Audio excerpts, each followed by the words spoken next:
It is Thursday, the 29th day of July, 2021, and I am exhausted.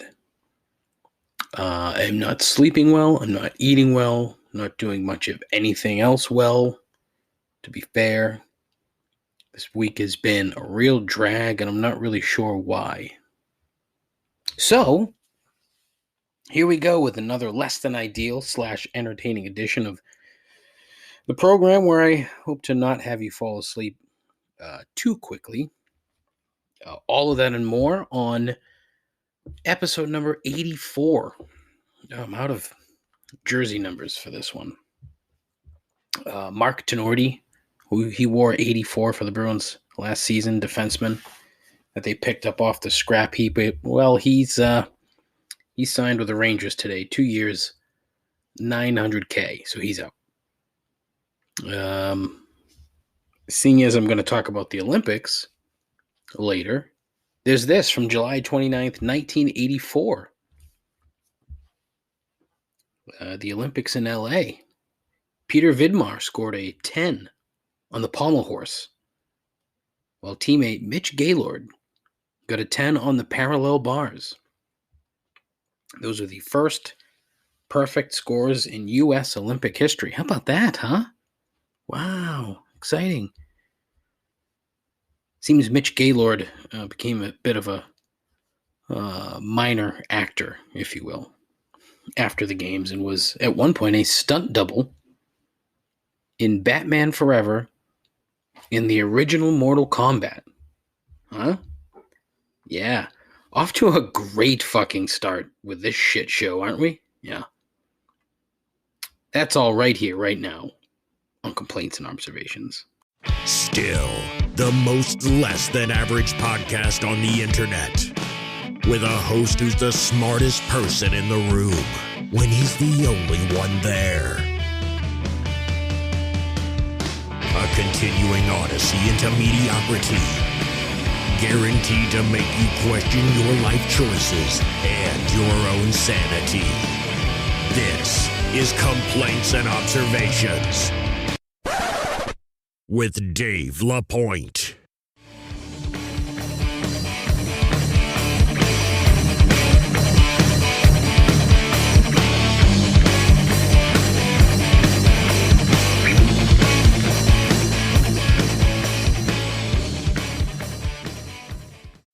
Who the hell is Dave LaPointe? All right, so we're off to a banger of a start, huh? I'm going to do my damnedest to power through and bring all four listeners some top-notch mediocrity for the next 55 to 65 minutes. Hopefully it's not that long, just to, save you the hassle, really, but I don't know. We'll see. So, I've been trying to drum up a little bit of interest in the program via social media, specifically on Instagram, by asking a couple of questions over the past couple of weeks. In the hope that people who answer the questions will be inclined to listen because they're interested. At least that's the hope. It's probably not going as well as I had hoped. But what can you do? You can see who has looked at your story, so you can see who hasn't answered your questions. And, a lot of times I'm puzzled. A lot of times I'm left sort of wondering, like, oh, that person would probably give me a good answer. Why wouldn't they? I don't know. There's got to be a reason for it. I'm not entirely certain. But what can you do, right? Content is key in the podcast game, folks. And the content that I provide is usually shit. So if I can come up with something good, or at least, reasonably less shitty, it's good. So last week it was the movie question. Got a bunch of good responses, and I was thrilled. My buddy Matt got back to me earlier this week and gave me like 5 more movies. 2 were Hulk Hogan films, which I said, okay, those just aren't good. But Pauly Shore was in a bunch of crap, and it's all crap that I would watch over and over again. Encino Man, crap. Son-in-Law, crap. So I'm kind of bummed out that we didn't get any Pauly Shore responses, but Airheads, the just absolutely amazing movie. Absolutely amazing. Steve Buscemi, Adam Sandler, that other dude from The Mummy whose name I can't remember, who's an Encino Man. The fuck's his name? Brendan something? Fraser. Brendan Fraser. Fucking hey. Wow. But this week, I asked, what was the first drink that got you drunk? And, is there a dumb story attached to it? That was something that came later because right from the jump, got a bunch of good ones. My buddy Scott, who you will hear from later in the program, he said Mad Dog 2020. I don't doubt that he had it at a young age, but I'm kind of skeptical that was the first thing he got drunk on. It could be entirely accurate. I don't know. What do I know? Mainly because I've known Scott for a very long time, and I don't ever recall him talking about Mad Dog at that age, but I don't know. Monty Scott. Friend of the show, Sarah. Bacardi Grand Melon and Sprite. I don't even know what the fuck that is, but it sounds disgusting.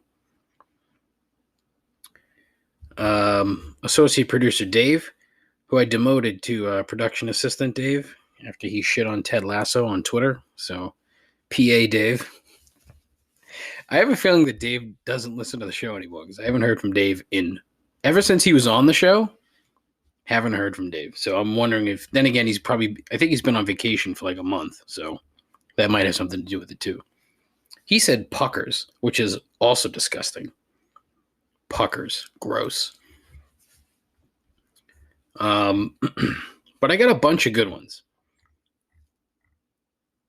So another great one was my pal Donnie, who is from The Quiet Violent, the phenomenal band who has provided some joy and some wonderfulness to my life with the intro to the program.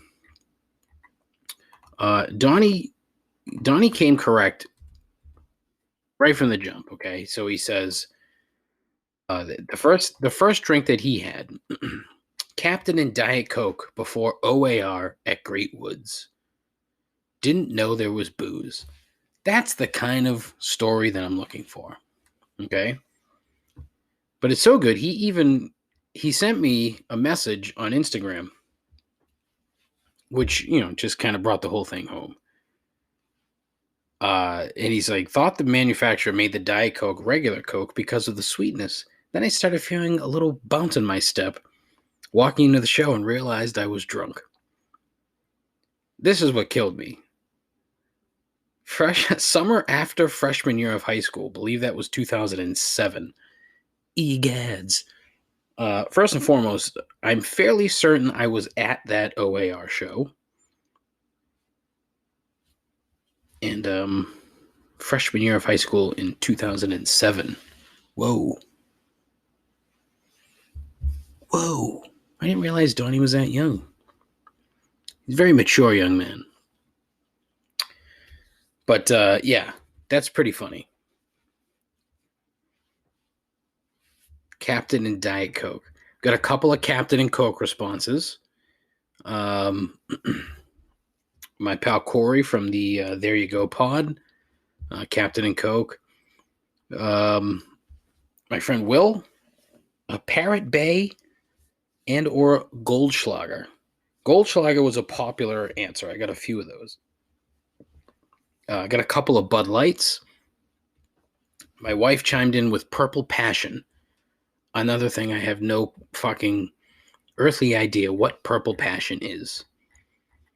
I don't know. I don't know what Purple Passion is. So, my old pal John, when I was 16 at a club in Baltimore on college night, used a fake college ID to have Midori sours. In parentheses, not proud of that. Midori sours. Ugh. Man. Shit's gross. Nick Moore, friend of the show, you might recall that he's the one that shit on an old lady down in Myrtle Beach. Mike's Hard Lemonade. I was 9. Snuck it out of the cooler and guzzled it down at a New Year's Eve party. It didn't really surprise me. Didn't surprise me one bit. But yeah, got a couple of Goldschlagers. My old friend, coworker Don Goldschlager. A couple of Bud Lights, like my buddy Matt. My friend Ted here, Bud Light. Leave it to friend of the show, Evan. It's nice to have an Aussie friend because you know you're going to get weird responses. It's not so much weird, but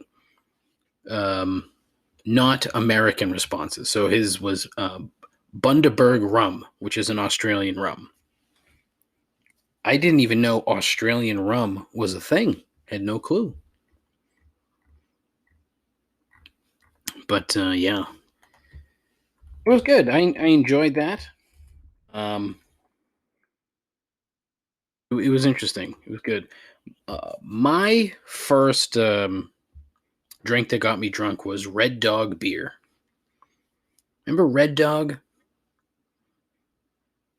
Apparently, it's still being made. Yeah. It's odd. Apparently Miller owns it and they still make it, but Red Dog, yeah. So myself and my friends at the time went out to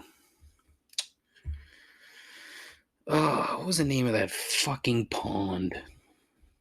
Is it Gushy's Pond? Might have been Gushy's. Might have been Gushy's Pond in Rainham. Not 100% sure. Yeah. Yep. Was it? Yes. Gushy's Pond. Yeah, good times, man. Got drunk off a bunch of Red Dogs. That beer was terrible. It just wasn't good.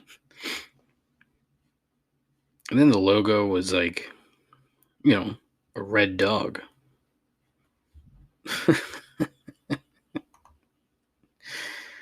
Oh man, it's funny when you think about these things. When you get in the old time machine and you look back and all the crap that you drank as a kid before you turned 21 and could actually buy decent shit, because you know you were at the mercy of whatever you had, which is probably why Goldschlager was such a thing, because it was easily stealable from a parent's liquor cabinet. I remember years ago, a friend of mine stole some wild turkey from his mother's liquor cabinet and replaced it with iced tea. And I would venture a guess that his mother never knew that there was no actual whiskey in that bottle. That'd be an interesting study. The hierarchy of liquor in your parents' liquor cabinet as a kid. Like, what was the shit in the back? Like, my parents didn't really have a liquor cabinet. There wasn't a ton. It was, might have been like a bottle of whiskey in there, but Not much. My dad drank beer. My mother didn't really drink. So that didn't really exist. And there was never, it's not as if my dad kept copious amounts of beer in the house because he drank it. So it'd be funny. Like, what was the hierarchy of booze in your parents' liquor cabinet, so that you know. So I mean, obviously vodka. If you have old vodka in the back of a liquor cabinet, you can just put water in it. They're not gonna fucking know until they try to drink it, and 9 times out of 10, it's crap, which is why it's in the back. Interesting. But yeah, I enjoyed that. That was pretty good, pretty funny. Some good stories in there. So thank you everybody that participated. Thank you, Donnie, for reminding me that I'm old as fuck. Not really. I'm not really. I mean, yeah, I'm kind of old, but not really that old. This week I feel like I'm fucking 90, but I'm not really 90, so we got a long way to go. I have some other shit that I'm going to talk about. Stay tuned. All right, it's the sports portion of the program. So I'm going to ask all the people that have said to me, "Well, I like your podcast, but sports, I don't like it. It's not really super sportsy." So I'm going to ask you to stick it out as a favor to a friend, or as a favor to someone you don't really know and don't particularly care about. Well, I hope you care. If you're listening, you obviously care somewhat, right? Ugh, gross. All right. First and foremost, the sports gambling bill in Massachusetts has progressed through the House of Representatives. Who knows how long or when the state Senate is going to get to it. As is the problem with most things in the Commonwealth, it's very slow. And as has been the case with the gambling bill within the state, there's a lot of hands in the till. So, there's a lot of minutia, really. And it's going to be a sort of a fight. Oh, who's going to get credit? Who's going to do this? But I mean, it blew through the House. There were only 3 no votes. Way left Democrats voted no.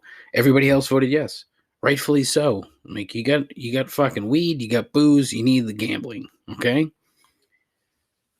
Hopefully they'll figure it out before the end of the year. Have it ready before the Super Bowl, but that's not likely because, again, slow. Larger than normal taxes for the casinos, as well as a 1% tax on bets placed for events that take place in Massachusetts. I've never heard of that before. I didn't bother to really look into it to see if it was that way in other states. I'm not 100% sure. But, it just seems odd. Look, it's another way to make money. The thing of it is, okay, there are a lot of people that are pissed off about the taxes and this, that, and the other. It's like, what the fuck do you care? Either you're going to keep gambling with your bookie illegally, or you're going to bet with a legal entity. Either way, you're going to lose money. So what the fuck does it matter? Wouldn't you want to lose money to the state that you live in and generate some tax revenue that theoretically should go towards the improvement of the state? But, people like to bitch and whine and complain about taxes and, oh, Taxachusetts, the taxes are so high in Massachusetts. Okay, sure. Well, the trade-off is you're not surrounded by fucking morons like some of these other states that don't have, say, for example, state income tax, i.e., New Hampshire, Florida, Texas, Arizona. The per capita ignorance rate is very high. I just made that up. But it's very high. Here in Massachusetts, we're educated. We're not completely stupid. We're a little slow, a bit puritanical. Sure, it's not perfect by any means. I don't want to live anyplace else unless I move to Portugal. or to another country. I don't want to live anywhere else. What the fuck? What for? I like it here. I don't have any problem with taxes. I don't give a fuck. Paying taxes is part of a normal society. You know? I prefer my roads somewhat paved. I prefer to have a reasonably competent police and fire. Teachers, school systems for children. I don't even have fucking kids. I don't even really like them. But I would prefer they have decent schools. So I'm going to pay taxes. What the fuck? Why not? If they want to charge me that 1% to make a bet on the Red Sox to lose every now and again, sure. Gladly. I'm in. Let's do it. More sports. So, the Olympics are going on, as I mentioned. It's a big fucking deal, right? The Olympics. Ooh. I've never really had like an overwhelming love or hate for the Olympics. You know, there's always a feel-good moment or two, but really, I think that's the only point of the Olympics existing anymore. Well, that's not entirely true. There are two reasons for it to exist. One, money. Two, are the feel-good moments. Right? Because think about it. Team USA basketball, okay? When the Dream Team in 92 steamrolled everybody, won a gold medal. That was cool, right? Now, they lose all the time, so who the fuck cares? The rest of the world's caught up.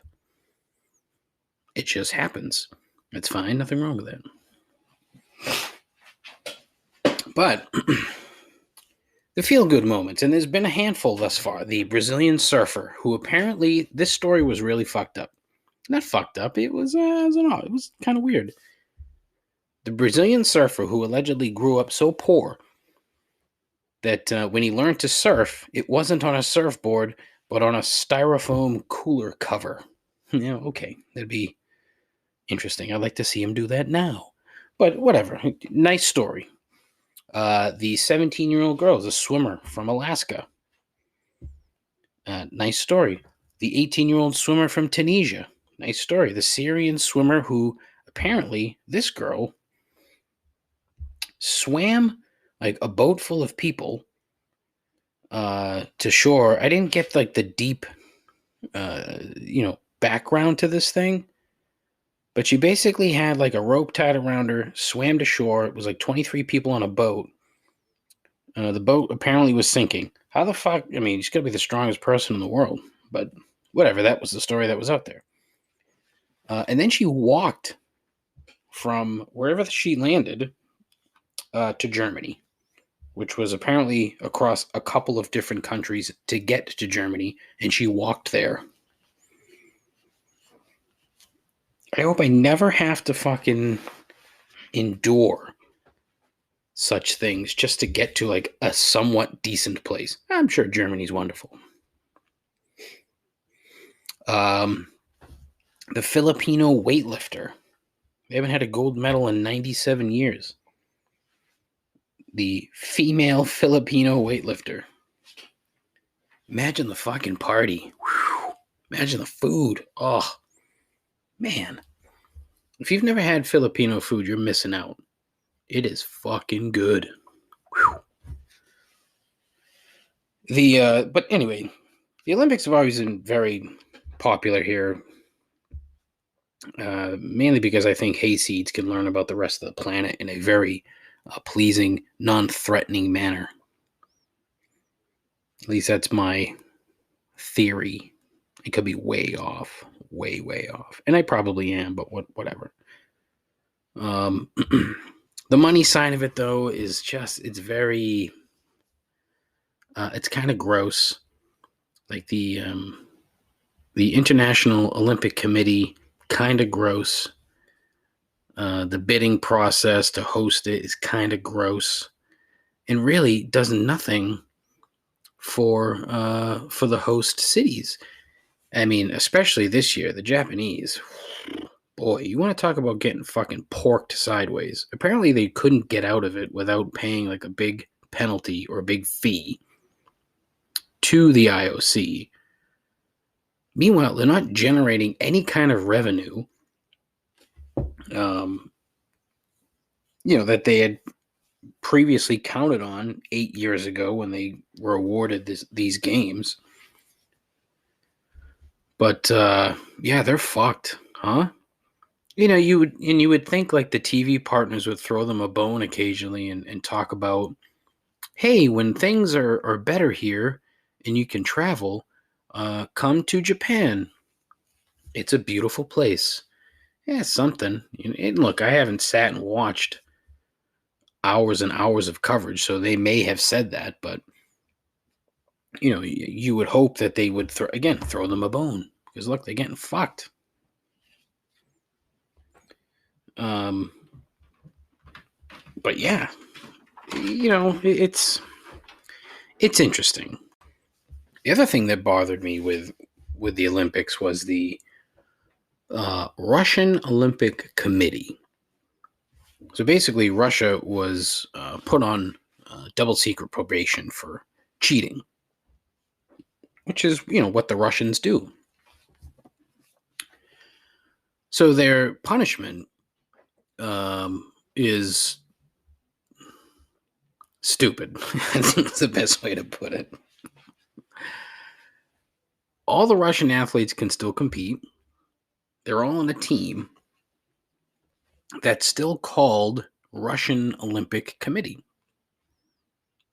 So more or less, it's the Russian Olympic team, right? When they win a medal, so let's say they win a gold, they don't play the Russian national anthem. There's no Russian flag. But that's literally it. Like, how the fuck is that a deterrent? They're going to go back to Russia and still be hailed as heroes for winning medals. It's so fucking stupid. It's not even a slap in the face. It's more like a slap on the wrist, but not even a slap. It's like a tickle. So dumb.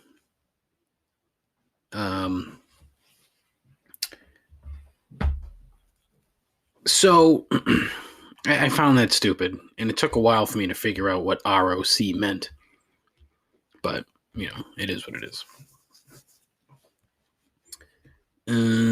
What else? What else I want to talk about? So, that I record this shit on like Wednesday night for Thursday morning, and so today, sadly, Dusty Hill plays bass for ZZ Top, passed away. Very sad. ZZ Top, one of those bands that you don't realize how good they are until you see them live. The first time I saw them live was, Christ, I might have been in junior high. Yeah, that was a long time ago. Might have been in junior high school. I think they opened for somebody. Might have been the Stones. I don't remember.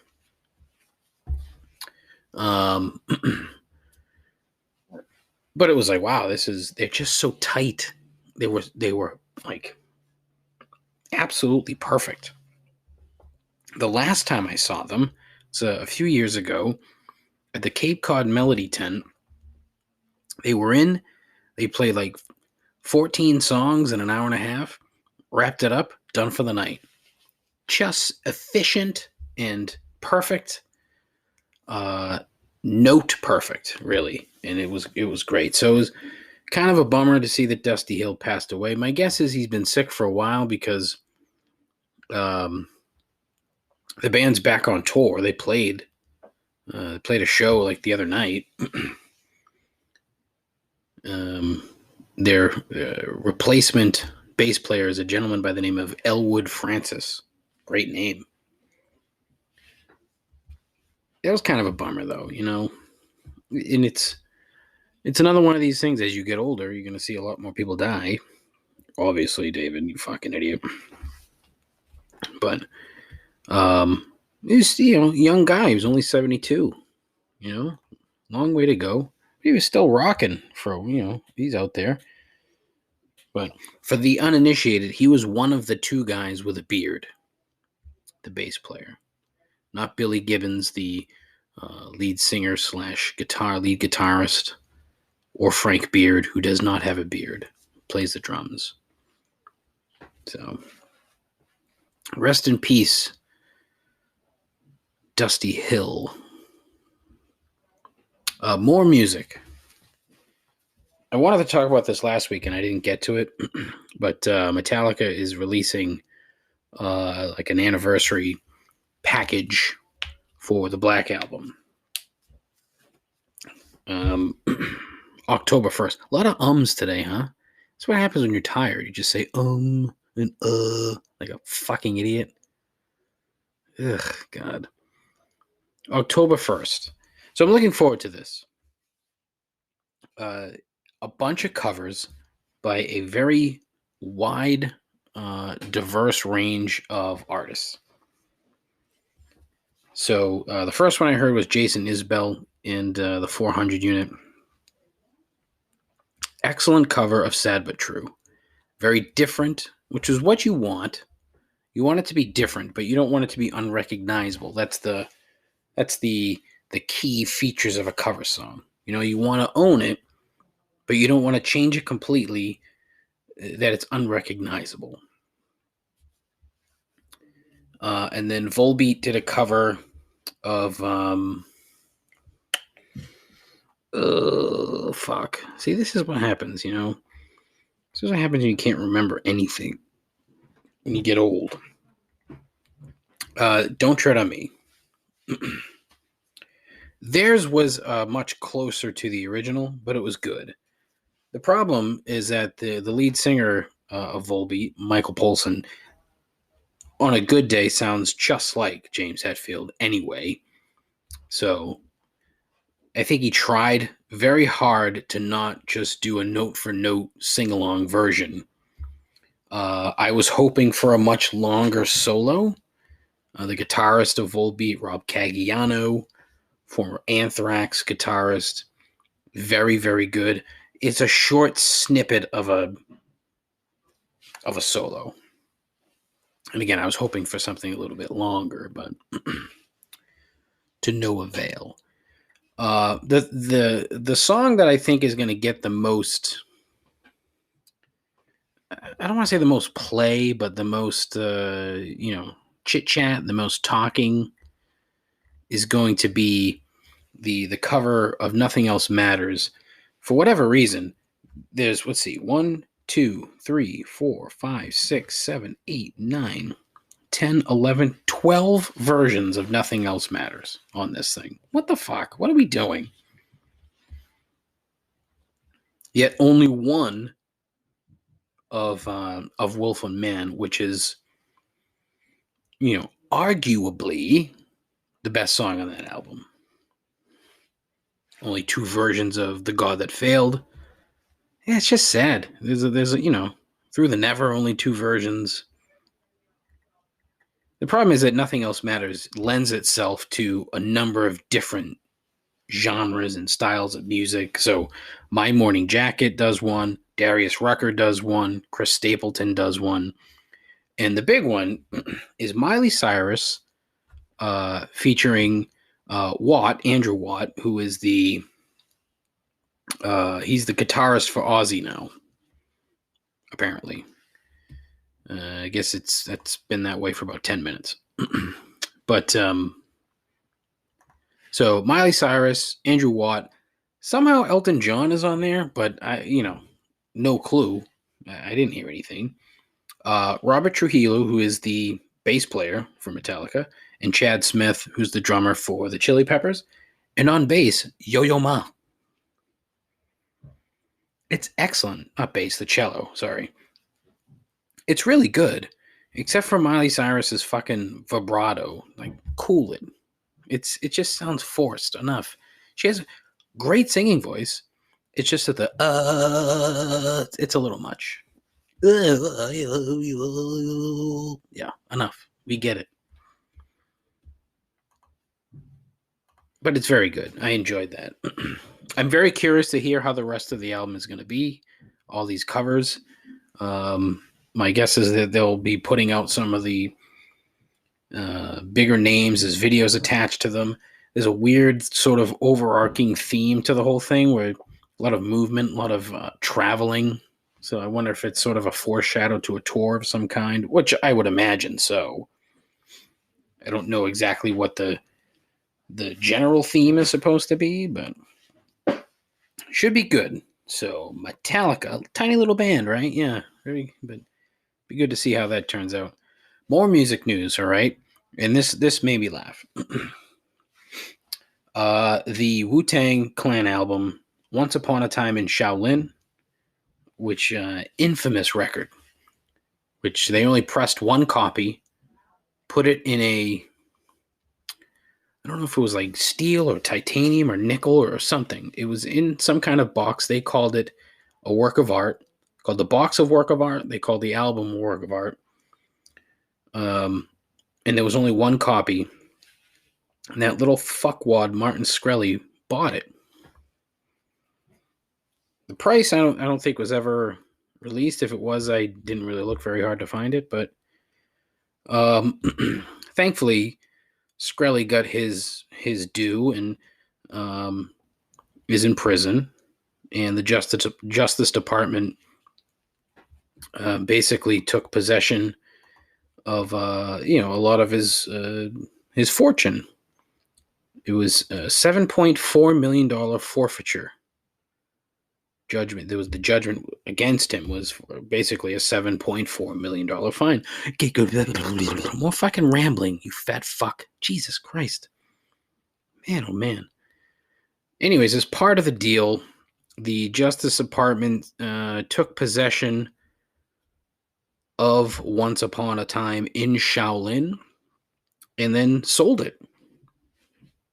No details of the sale in the press release from the Justice Department, but it's funny. Whoever wrote this, the U.S. Attorney's Office in the Eastern District of New York, I bet they never thought they'd be putting a press release that was titled, quote, unique. Ugh, God. I'm so bad at this. I do apologize. That was titled, quote, United States sells unique Wu-Tang Clan album forfeited by convicted hedge fund manager Martin Shkreli, end quote. Can't imagine that, the clerk that wrote that up when they finished law school was like, oh, I can't wait to write press releases for the Justice Department that talk about Wu-Tang Clan and Martin Shkreli. So I'm very curious to find out because there's no way this is going to stay secret for too long. My guess is that Wu-Tang will find out who has it. Not that it's going to come out, but that's my guess. My guess is that it'll leak out, or maybe the owner and Wu-Tang will come to an agreement to release it. Who knows? Who knows? But it'll be interesting to see how it plays out. Now, a couple other things. Quick hits. First and foremost, Ted Lasso Season 2. Haven't watched it yet, so I will hopefully this week. The new He-Man Masters of the Universe came out. 5 episodes, about 27 minutes each. Wildly different than the original. Loved it. Thought it was excellent. Not the best story in the world in terms of, biggest He-Man fan ever, which there are apparently a ton of them, and they're all a bunch of fucking clowns running around saying that Kevin Smith is a liar. You said it was a He-Man show. Ugh. The internet is fucking terrible. Let me put that out there. It's awful. Jackie Mason, star of Caddyshack 2, passed away. 92 years old. King of the Borscht Belt. Comedian. You had to be...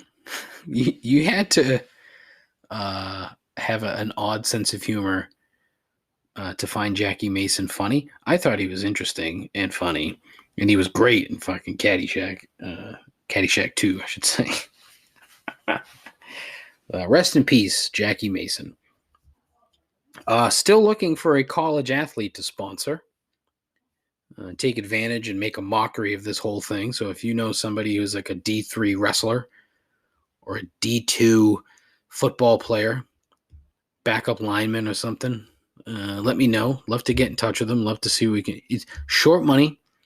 You'd have to be on the podcast, and I'll pay you in like frozen pizza or some dumb shit. Who knows? Maybe I've mentioned this before. Maybe I'll buy you a hot plate. What a terrible joke. Stupid. But yeah, so yeah. There's some other shit to talk about, but I want to get to these voicemails before I get to 3 gripes. So sit tight. Hey Dave, it's one of the 4 listeners, Scott here. I gotta tell you, man, I drove through Cranston today. My observation is the place is a shithole. I would never do that. All right, enjoy your barbecue. That's entirely random. Cranston. I'm pretty sure he said Cranston. And then he has deemed Cranston, Rhode Island, a shithole. Most of Rhode Island is a shithole. But apparently Cranston has stuck out to him, and he doesn't like it. So, noted. Scott does not like Cranston. Thank you. Yeah, Dave, it's listener Scott, 1 of 4. Holy shit, this Dylan Shaw shit is bullshit. How did that guy win? Dude, unfucking believable. Unfucking believable. I hope you're having a great time with these motherfucking cookouts. Fuck this shit, I'm out. Then he chimes in with TJ Dillashaw winning his fight the other night. Dillashaw, who is out of UFC for over 2 years, comes back, wins a fight in which he got a vicious gash above his fucking right eye. I mean, oof. That thing was deep. You could have probably stuck a nickel in there. It was deep and bloody. I was kind of surprised that he won. But when I heard the experts, those that know more than me about the sport, they basically said that he kind of controlled the fight for majority of the 5 rounds, and he had more gas in the tank than the other guy whose name eludes me. But the other guy was the second ranked. I think he's a welterweight in that particular division. Dillashaw, like I said, was out for 2 years for PEDs. Comes back, whoops ass. Well, not whoops ass, but whoops ass enough that he wins a split. And now, now he's talking about a title shot, which is like, what the fuck? Where the hell did he come from? Weird. The best part of that voicemail, though, was the very end. When somebody in the background's like, who's that?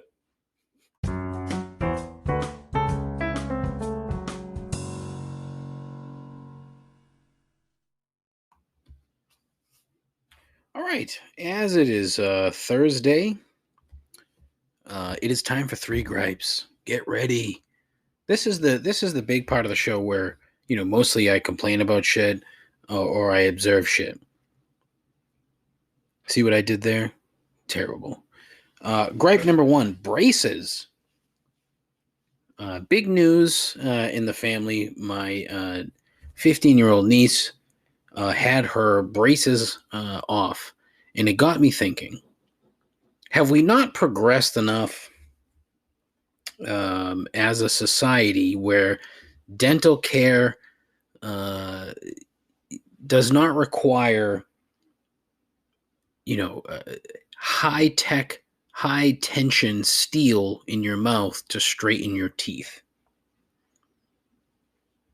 Apparently not, because it's still a thing. And I would imagine that it's somewhat traumatic, especially for a young girl. And granted, in the end, great smile. She looks way more like my brother now than she did before. At least that's what I think. Not good, really. In the grand scheme of things, to look like my brother, because boy, a ghastly individual. Just not a looker by any means. I clearly got the the looks in the family. He got everything else.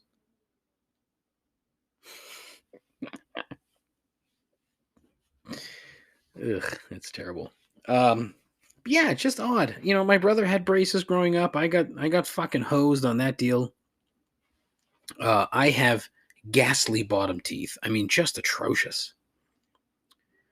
But he got the braces because his teeth were allegedly worse than mine. You know, I had half a good set, and that's apparently that was it. But then, you know, since then I've had a bunch of teeth removed because I hate the dentist. Didn't take care of them for a very long time. And boy, I'm telling you, when I get older, I'm gonna be gumming my food in my 70s if I make it that long. Knock on wood. Gripe number 2: car dealerships. Okay, so I typically, well, not typically, but I'll occasionally have a free ad. Here's the reverse of a free ad, whatever that is. All right. Route 44 Hyundai, Rainham, Massachusetts. Don't ever buy a car there. Every negative stereotype you've ever heard or experienced about car dealerships, car salesmen, all of it lives under one roof, and that's Route 44 Hyundai, Rainham, Massachusetts, and probably their sister dealership right down the street, Route 44 Toyota, because they're owned by the same fucking scumbags. Long story short, my wife has bought multiple cars at this location, and this time they decided that they were going to fucking screw her. She bought a car. Look, you know, she really should have done a better job of reviewing things, and she knows that. But at the same time, they fucking screwed her. And they're shitty and they're shady and they're just not. One, they're not very bright. And two, they're not very nice. It's a bad combination. And so, you know, if you have the ability to buy a car and you want to go to a car dealership, don't go to that one. I bought a couple cars from Silco Honda down the street. I had no problems with those folks. So maybe go to Silco Honda, Route 44. There's the free ad. I can't figure for the life of me, how the fuck do these places stay in business when they treat people like such shit? Like, they literally treat everyone that walks through their door like a fucking asshole. Most of them. And I'm sure not all dealerships do this, but they all look the same. All car salespeople look the same. They're usually guys. Two, they're probably white guys. Three, you know, they probably got a bunch of skull tattoos. And yes, I'm stereotyping those with a skull tattoo as being shitty, shady car folk.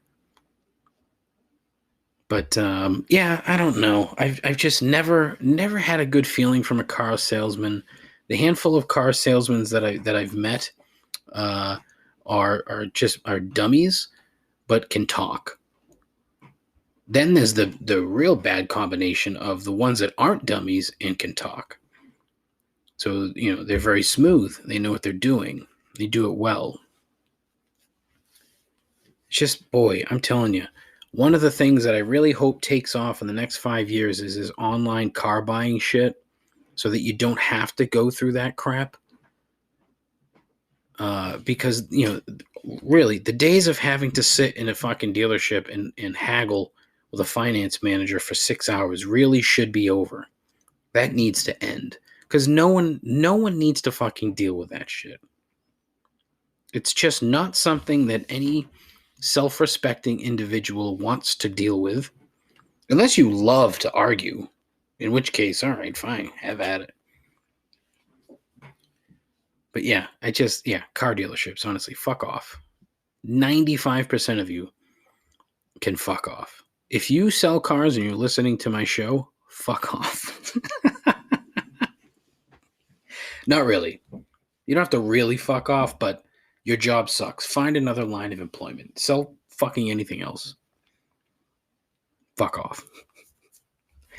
Gripe number 3, mental health. Now, big story lately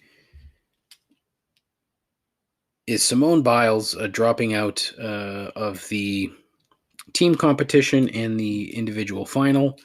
Big deal, because she's the best gymnast on the planet, and she's dropped out. And there are reasons why, and obviously it's a mental thing. The stories that I read today had to do with something called the twisties, which apparently is a very gymnast term, where it's very similar to the yips. If you know what the yips are, it's like when second baseman can't throw to first base. So the Steve Saxies, the Chuck Knoblauchs, guys who were all-star second basemen and suddenly lost the ability to field a ground ball and throw it to first base. If you've seen the film Major League 2, the catcher could not throw the ball to the pitcher unless he was talking about the Victoria's Secret catalog. Not very similar, but similar. So the twisties are apparently like a mental snafu where you start to overthink your routine and your moves. In this particular instance, I guess it started last week or a couple weeks ago in practice, where some of her teammates started to realize that there was some issues there. And so she backed out. And I think, honestly, rightfully so, because I can't imagine what would happen to anyone who was doing the shit that she was doing and then, fucking up, like forgetting to, not putting your hand on a bar, not putting your hand on the floor, not putting your hand on something, not landing the right way. You could fucking really hurt yourself. And if you fucking land on your neck, you could die. The problem is, right, you have way too many fucking people who love to pass judgment on people who say they have mental health issues as if it's not a legitimate excuse. And quite frankly, you should be, if you think that way, you should be counting your blessings that you don't have to fucking deal with that, or that you don't have someone in your family that has dealt with shit like that. Sadly, I have personal experience of dealing with a family member who had mental issues. It is fucking exhausting, and it's sad, and it's awful. And to make light of someone's fucking problems just makes you, as a human being, less than a piece of shit. You have no fucking right to belittle someone who says that they're having issues mentally. You have no fucking right. None. It really should have just been a passing story, like she dropped out, someone else took her spot, and they still finished second to that fucking sham of a Russian Olympic Committee. In the team competition, they get silver medal. Who knows what's going to happen in the individual? But the girl that's taking her place, she doesn't have the twisties. She doesn't have a fucking mental lapse right now. So she may do very well. Who knows? But to see her just fucking get beat up and belittled by, it's 98% dudes. This fucking fake machismo, a fake tough guy fucking act. It's awful. It's stupid, and it just makes you look like a shitbag. Clueless pieces of shit like Pierce Morgan and Clay Travis, who just seem to live to be the top douchebag on Twitter every week, should be so fucking lucky. So lucky that they don't have to deal with that kind of shit that a lot of other fucking people do daily. The worst part is when you see the clueless fucks who will tweet dumb shit, like this douchebag Matt Walsh tweets out, Michael Jordan sits out Game 7 of the NBA Finals due to mental health, not knowing that fucking Michael Jordan retired from basketball in part because his father was fucking murdered. Kind of fucked him up. What can you do? Just don't do that, okay? Here's a better tact. Just let it go. You don't have to have a fucking opinion on everything. You don't host a shitty podcast called Complaints and Observations, so you don't have to have an opinion on everything. You don't have to fucking post it on Twitter. If you're that much of a piece of shit, stay off fucking social media. Do everyone a fucking favor. Stay off. Leave people alone. I shouldn't even say that. Leave people alone. That's fucking childish and stupid. Be a fucking adult.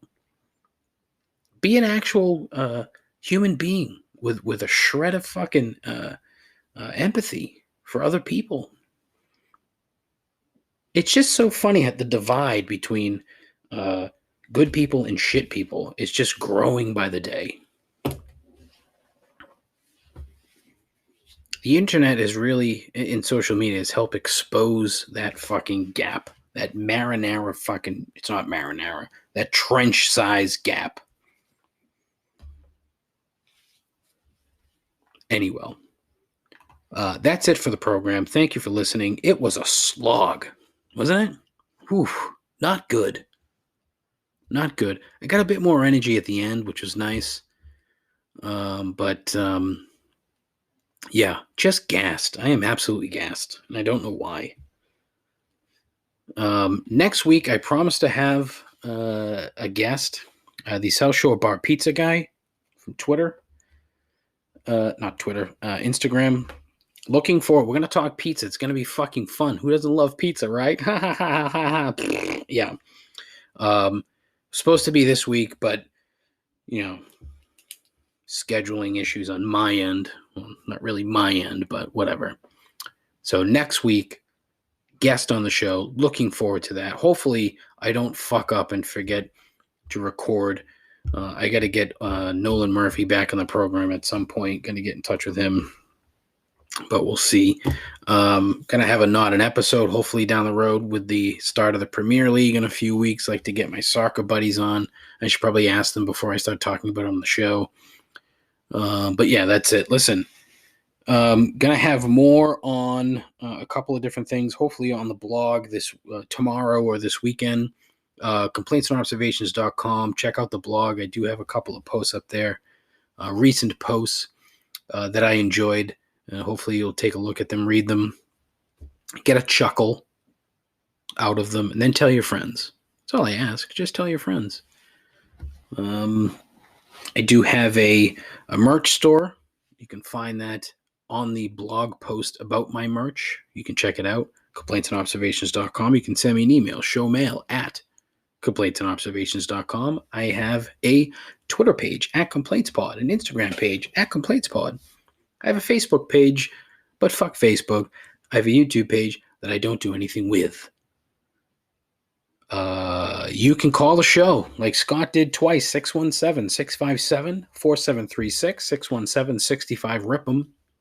Call in. Love to hear from you. It'd be awesome. Content. Love